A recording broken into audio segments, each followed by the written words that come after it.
এই ধরো, ব্যাগটা রাখো তো। এ কি, তুমি এখন গেলা আর এখনই অফিস থেকে চলে আসলা? অফিসে আজকের ছুটি নিয়েছি। কেন? আজকে একটা মেয়েকে নিয়ে পার্কে ঘুরতে যাব। কি? জি। কুত্তা শয়তান বিলাই, বাসায় বউ রেখে আরেকটা মেয়ে নিয়ে ঘুরতে যাইবা?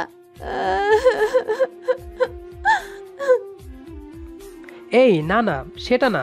কাঁদছো কেন? কাঁদবো না তো হাসবো এখন?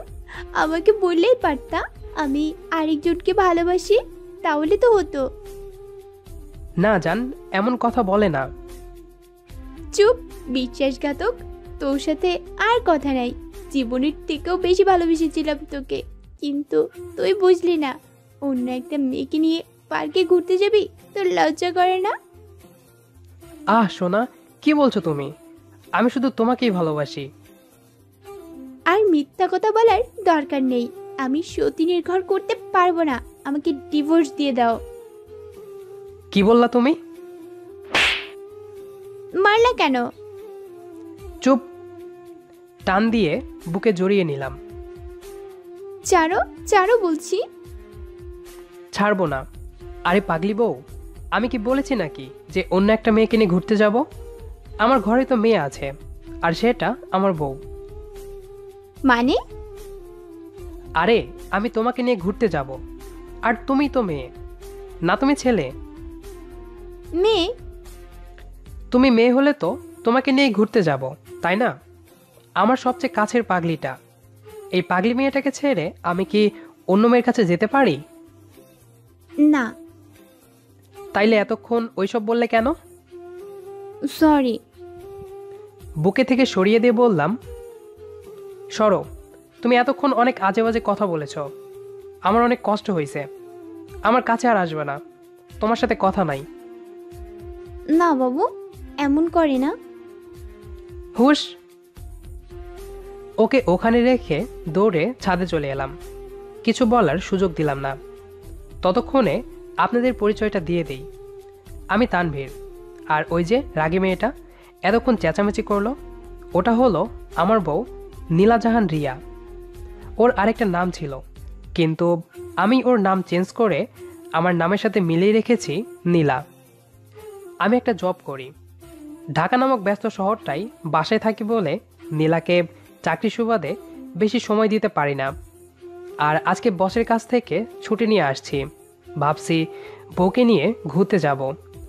অনেকদিন ধরে কোথাও যাওয়া হয় না, তাই আজকে যাব। ছুটির বিষয়টা ওর জন্য সারপ্রাইজ হিসেবেই দিব, কিন্তু ও যে এতটা রেগে যাবে আমি এটা ভাবতেও পারি নাই। ওর আবার রাগটা একটু বেশি, আর ওর ভালোবাসায় কেউ হাত দিলে কি রেখে কি করবে কেউ জানে না সেটা। ওর সাথে রাগ দেখিয়ে ছাদে গিয়ে দাঁড়ালাম। ভাবছি একটা সিগারেট ধরাই। পকেটে একটাই ছিল, এক বন্ধু জোর করে দিয়ে দিয়েছে। আমি এখন নিজে থেকে সিগারেট কিনি না। পাগলিটা আমার জীবনে আসার আগে প্রচুর খেতাম। দিনে একটা প্যাকেট শেষ করে আরেকটা না বের করলে রাতে ঘুম হতো না। কিন্তু নীলা আসার পর সব চেঞ্জ হয়ে যায়। ওর সামনে এখন আমার সিগারেটের প্যাকেট ধরার সাহস হয় না। এসব ভাবতে ভাবতে পকেটে থেকে সিগারেটটা বের করলাম। এখন আরেক বিপদ, ম্যাচ পাবো কই? আমি তো ম্যাচ নিয়ে আসি নাই। নিচে রান্নাঘর থেকে ম্যাচ আনতে গেলে নিশ্চয় আমাকে মুরগির মতো জবাই করে ফেলবে। তাই বাধ্য হয়ে পাশের বাসার বাচ্চা ছেলেটাকে বললাম ম্যাচ আনতে। ও তখন ছাদে খেলছিল। ছাদ কাছে থাকায় আসতে বলাই শুনতে পেল। ও ম্যাচ দেওয়ার পর যেই সিগারেটে আগুন ধরাবো তখনই মুখের সামনে পাগলিটার মায়া ভরা মুখটা ভেসে উঠল। একদিন সিগারেট খাওয়ার সময় নীলা দেখে ফেলেছিল। সেদিনের পর 4 দিন পর্যন্ত আমার সাথে কথা বলে নাই। ও এই 4 দিন কিছু মুখে তুলে নাই। রান্না তো দূরের কথা, রান্নাঘরেই পা রাখে নাই। তাই বাধ্য হয়ে আমাকে রান্না করতে হয়েছে। আর ও আমাকে সেই কয়দিন ওর কাছে যেতে দেয় নাই, আর আমার কাছেও আসে নাই। সেদিন প্রমিস করিয়েই ছাড়ছে, আর কোনোদিন যদি সিগারেট খাই তাহলে ওকে ভুলে যেতে হবে। এ কথা শোনার পর তো আমার হুঁশ ছিল না। ওকে জড়িয়ে ধরে কান্না করে বলেছিলাম, এই তোমাকে ছুঁয়ে প্রমিস করলাম আর কোনোদিন সিগারেট খাবো না। সিগারেটে আগুন ধরানোর পরেই নীলার দেওয়া প্রমিজের কথা মনে পড়ল, তাই সিগারেটটা নিচে ফেলে দিলাম। আমার ভালোবাসার কথা যদি নাই রাখতে পারি, সেটা আবার কেমন ভালোবাসা? এই কথাগুলো ভাবতেই নীলা দৌড়ে ছাদে আসলো। ও মা, এ তো সেজেগুজে আসছে। ওকে তো একদম পরীর মতো লাগছে। বোধহয় আমার সাথে ঘুরতে যাবে বলেই সেজেগুজে আসছে। এই, এখানে বসে আছো কেন? তো কি করব? ওরে বাবা, কি রাগ! ঘুরতে যাব, চলো। যাও, আমাকে বলছো কেন? এই দেখো, ভালো হবে না কিন্তু। আমি এখন তোমার সাথে যাব, চলো। আমি তো বিশ্বাসঘাতক, আমার সাথে যাবে কেন? কি বললে তুমি? এই না, কিছু বলি নাই। চলো যাব, তবুও কেঁদো না প্লিজ। হুম। পাগলিটা কান্না করতে ধরলে কারো সাধ্য নেই যে ওর কান্না থামাবে। তারপর পাগলিটাকে নিয়ে রিক্সা করে কাছের কোনো একটা পার্কে চলে গেলাম। সারাদিন পার্কে ঘোরাঘুরি করলাম। বিকেলে গধূলি আলোয় আমি আর নীলা এক জায়গায় বসে আছি। আমি অবশ্য বসে নাই, আমি নীলার কোলে মাথা রেখে আছি, আর নীলা আমার মাথায় হাত বুলিয়ে দিচ্ছে। 3 বছর আগে অফিস থেকে হাঁটতে হাঁটতে আসছি। পাশে গাড়ি আছে অনেক, কিন্তু কেন জানি আজ হাঁটতে ভালো লাগছে, তাই হেঁটে বাসায় আসছি। কত দূর এসে ভাবলাম একটা সিগারেট না ধরালেই নয়, তাই পকেট থেকে সিগারেটের প্যাকেটটা বের করলাম। সিগারেট ধরিয়ে রাস্তা দিয়ে সিগারেট টানতে টানতে আসছি। কত দূর আসতেই হালকা ঠান্ডা বাতাস বইতে লাগলো, তাই ভাবলাম সামনের ওই খোলা মাঠের ধারে বেঞ্চ স্ট্রিটে বসে ঠান্ডা বাতাসে সিগারেট খাই। বসার পর সিগারেটে কয়েকটা টান দিতেই মাথার মধ্যে একটা ক্রিকেট বল এসে লাগলো। পেছনে তাকাতেই দেখি কয়েকটা বাচ্চা ছেলে, আর ওদের সাথে একটা বড় মেয়েও আছে। কি হলো, বল মারলেন কেন? বেশ করছি। কি? হুম, দেখছেন না বাচ্চারা এখানে খেলছে, ওদের সামনে সিগারেট খাচ্ছেন, আপনার লজ্জা করে না? আপনিও বোধহয় বাচ্চা।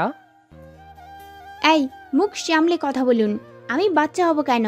আমি ওদের সাথে এখানে আসছি। আপু চলো তো এখান থেকে, যত সব। ওরে বাবারে, এ বাচ্চা না, বুলেট। ওই কি বললেন? আমার সামনে ওদের বুলেট বললেন?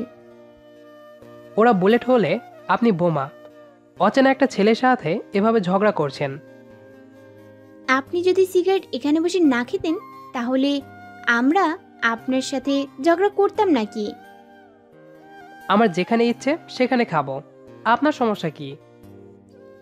আমাদের এখানে এসে খেতে পারবেন না। 100 বার খাবো, কি করবেন? গোবর খাইয়ে দেব আপনাকে। আপনি খান যান, যত সব ফাজিল মাইয়া। এই ফাজিল পোলাগুলো যে কোথা হইতে আসে, আল্লাহ ওনার মাথায় তুমি একটু জ্ঞান বুদ্ধি দাও। আপনার থেকে বেশি আছে। কচু আছে। কচুর গোড়া। আপু চলো তো এখান থেকে, ফালতু লোকের সাথে কথা বলে আমাদের খেলার সময় নষ্ট হচ্ছে। এই বলে বাচ্চাটা বুলেট গতিতে গুন্ডি মেয়েটাকে টেনে হিঁচড়ে নিয়ে গেল। কি মেয়ে রে বাবা, এমন মেয়ে বাপের 14 গোষ্ঠীর জন্মে দেখি নাই। একটা মেয়ে হয়ে আমার সাথে আসে কিছু বিচ্ছু বাহিনী নিয়ে ঝগড়া করতে। তারপর আমিও চলে এলাম সেখান থেকে। বাসায় এসে ফ্রেশ হয়ে ইজি চেয়ারটাই বসতেই ওই মেয়েটার রাগী চোখটা বারবার আমার চোখের সামনে ভেসে উঠতে লাগলো। মেয়েটা ঝগড়াটে আর পাজি থাকলেও মনটা অনেক ফ্রেশ, আর চেহারায় অনেক মায়াভরা সৌন্দর্য ফুটে আছে। মেয়েটাকে কেন জানি ভালো লেগে গেল, কিছুতেই মন থেকে সরাতে পারছি না। তাই ভাবলাম মাকে খবর দিয়ে আনি, তারপর একেই বিয়ে করে বউ বানাবো। তার আগে দেখি অন্য কিছু করা যায় কি না। তাই আবার এর পরের দিন অফিস থেকে একটু তাড়াতাড়ি করে ফিরে এসে কতগুলো চকলেট কিনে রওনা দিলাম সেই মাঠের কাছে। এসে দেখি সেই বাচ্চাগুলো আছে, কিন্তু সেই মেয়েটা আজ নেই। একটা বাচ্চাকে ডাক দিলাম, এই যে বুলেট বাবু, এখানে আসো তো। ওই মিয়া, কি বললেন আমারে? আহ, রেগে যাচ্ছ কেন? আচ্ছা, তোমার নাম বলো। রাসেল। বাহ, খুব সুন্দর নাম। তো তোমার কালকে সেই আপুটা কই? কেন? এমনি, বলো না একটু। হবে না। তাহলে? কালকের জন্য কান ধরেন আর আমাদের সবাইকে ক্যাডবেরি দেন। কি? ক্যাডবেরি দিমু? কানে ধরা পারুম না। তাইলে আপুর খবরও পাবেন না। উফ, কি আর করার, বাধ্য হয়ে বাচ্চাদের সামনে কান ধরলাম। এবার হয়েছে? চকলেট কই? এই নাও। থ্যাংক ইউ ভাইয়া। তোমার আপু কই বলো? কালকে এই সময়ে এইখানে আসেন, তাহলে আপুরে পাবেন। এই বলে বুলেটগুলো দৌড়ে পালালো। কি পাজি পোলাপাইন রে বাবা! আবার আসুক, দেখে নেব তখন। তারপর আবার তার পরের দিন গেলাম, দেখি কেউ আসে নাই, তাই একটা গাছের আড়ালে গিয়ে বসে পড়লাম। পকেট থেকে একটা সিগারেট বের করতেই সেই বাচ্চাদের চিল্লানি শোনা গেল।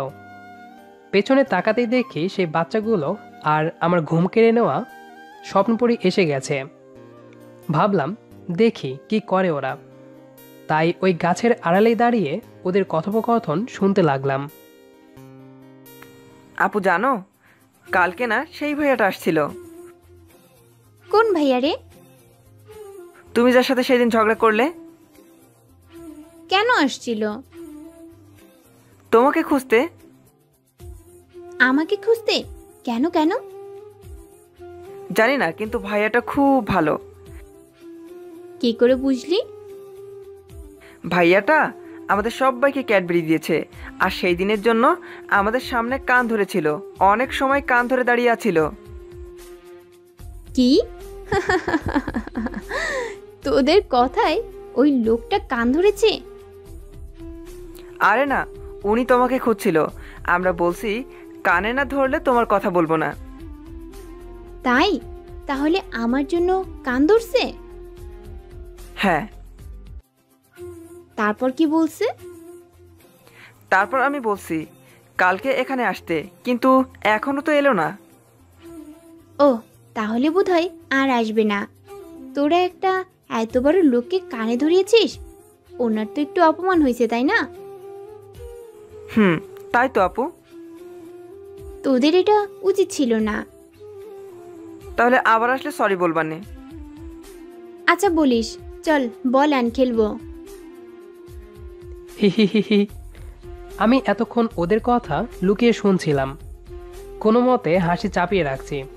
তাই একটু পর আড়াল থেকে বের হয়ে সামনে আসলাম। তারপর বাচ্চারা দেখা মাত্রই দৌড়ে এসে সবাই সরি বলে চলে গেল। তারপর সেই মেয়েটা আসলো। সরি। কেন?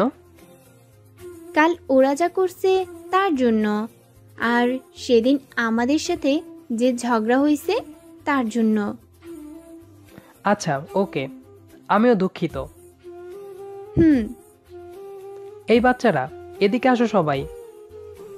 কেন ভাইয়া? আমার সাথে ফ্রেন্ডশিপ করবা? আপনাকে তো চিনি না। আচ্ছা বলছি, আমি তানভীর, একটা জব করি, আর ওই জায়গায় আমার বাসা। এবার তোমাদের পরিচয় দাও। সবাই পরিচয় দিল। আর আপুর নাম হলো নীলা। চলো তোমাদের চকলেট কিনে দিব। তারপর সব বুলেটগুলোকে চকলেট কিনে দিলাম। ওদের পকেট চকলেট দিয়ে ভর্তি হলো, আর আমার টাকার পকেট খালি হলো। এখান থেকেই আমার আর নীলার পরিচয় হয়। ওদের সাথে যখন থাকতাম তখন আর আমি সিগারেট খেতাম না, কারণ ওদের সামনে সিগারেট খেলে নীলার থেকে দূরে যেতে হবে, তাই অন্য জায়গায় গিয়ে সিগারেট খেতাম। তারপর আমাদের ফোনে কথোপকথন আর ফেসবুকে চ্যাটিং হতো। আমি ওকে কোনোদিন বলি না যে আমি ওকে ভালোবাসি। কয়েক মাস পরে হঠাৎ করে মা আর বাবাকে নিয়ে গেলাম ওদের বাসায় বিয়ের প্রস্তাব নিয়ে। যখন নীলা আমাদের সামনে এসে আমার দিকে মুখ উঁচু করে তাকালো, তখন বেশ অবাক হয়েছিল, কারণ এমন হঠাৎ করে আমি ওর বাসায় বিয়ের প্রস্তাব নিয়ে যাব এটাও আশা করে নাই। তাই একটু অপ্রস্তুত হয়ে পড়ল, কিন্তু ওর বাবা মা খুব খুশি হলো, আর রাজি হওয়া তো কথাই নাই। নীলার বাবা মা এক পায়ে রাজি হলো, কিন্তু নীলাকে কেমন যেন লাগছিল। অবশেষে বিয়ে হয়ে গেল। বাসাঘরে ঢুকে দেখি খাটে বসে আছে। ঘরে ঢুকতেই সালাম করলো, তারপর আবার খাটে গিয়ে বসলো। আমিও চুপ করে গিয়ে বসলাম। কিছুক্ষণ পর, এটা কি হলো? কোনটা? আমাকে বিয়ে করলা কেন? ভালোবাসি তাই। কবে থেকে? যেদিন তোমার সাথে সিগারেট নিয়ে ঝগড়া করেছিলাম সেদিন থেকে। কি? তাহলে এতদিন বলো নাই কেন? এমনি, এমনি মানে? সাহস হয় নাই। কিন্তু আমার ভালোবাসা পেতে গেলে কি করতে হবে জানো? কি? চিরদিনের জন্য সিগারেট খাওয়া ছাড়তে হবে। কিছুক্ষণ ভেবে বললাম, আমি এক পায়ে রাজি। তাহলে আরেক পা কই? হি হি হি, সাথে আছে। পাগল কোথাকার। তোমার জন্য। একটু কাছে আসো। এই না, কেন? লজ্জা করছে। আরে আসো। টান দিয়ে কাছে টেনে নিলাম। তারপর এই পর্যন্ত। হাত বুলিয়ে দিচ্ছে আমার মাথায়। ভালোই লাগছে। এভাবেই পাগলিটাকে নিয়ে সারা জীবন কাটাতে চাই। কেমন যেন ঘুম ঘুম ধরে গেল, তাই পাগলিটাকে নিয়ে বাসার দিকে চললাম। I love you. এতগুলো ভালোবাসি তোকে পাগলি। গল্পটি কেমন লেগেছে সেটি অবশ্যই কমেন্ট করে জানাবেন। আর নিয়মিত এরকম ভালোবাসার ভিডিও পেতে আমাদের চ্যানেলটি সাবস্ক্রাইব করে পাশে থাকা বেল আইকনটি অন করে দেবেন, যাতে করে আমাদের ভিডিওর সকল নোটিফিকেশান সবার আগে পৌঁছে যায় আপনার কাছে। আর আপনি যদি অলরেডি সাবস্ক্রাইব করে থাকেন তাহলে অসংখ্য ধন্যবাদ। কথা হবে আবারও নতুন কোনো গল্প নিয়ে। সেই পর্যন্ত আমাদের সাথেই থাকুন।